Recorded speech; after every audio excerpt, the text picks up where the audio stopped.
Hello, this is Brad Harvey with Harvey Investment Management. Today we're going to talk about minimum wage and what that really means. Now let's start with what is minimum wage? Well, it can be mandated by the federal government or state governments that say this is a minimum amount of money that employers are going to have to pay for their employees for an hour's worth of labor.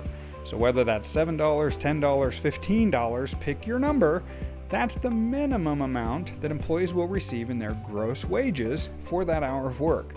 Historically, minimum wages have come up on a slow basis, and we're going to talk a little bit about whether that's good or bad, but as that has happened, it can be inflationary, which is a good thing. We like a little bit of inflation. We also call that economic growth, believe it or not, but it can also be a bad thing because the costs to the business go up as their labor costs go up, so maybe they can or can't pass those costs on to their consumers.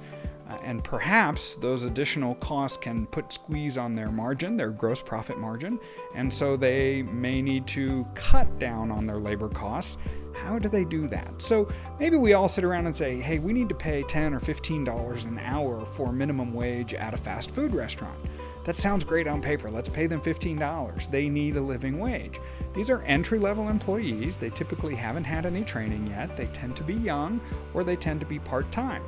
So if we want our $5 cheeseburger to not be a $20 cheeseburger, we need to keep those costs under control. Well, how do we do that? Well, if our labor costs are going up by 50%, then how can you perhaps cut other operational costs or manage that labor cost? The practical reality is that as you increase minimum wage, typically the hours get cut that are paid, so you have the same basic outflow. That's one potential problem. Yes, it's better for people to make more money. They have more disposable income, good for the economy, it's inflationary, we like economic growth. However, when was the last time you were in a contemporary fast food restaurant where you walk into the lobby and you're greeted by a computer, not a person? Well, if we increase minimum wage to $10, $15, $20, $30 an hour, then that non-person computer is going to pay for itself faster. And that computerized technology will be pushed down. It will get cheaper and more widely adopted. Each time they put one of those kiosks into a restaurant, they're probably going to lay off 2 or 3 positions permanently in order to offset that additional cost. So there isn't a silver lining here. It's not something that is simple or politically easy to answer. It sounds great on paper. We want minimum wage to go up so that people can have a living wage regardless of whether they're working part-time at fast food.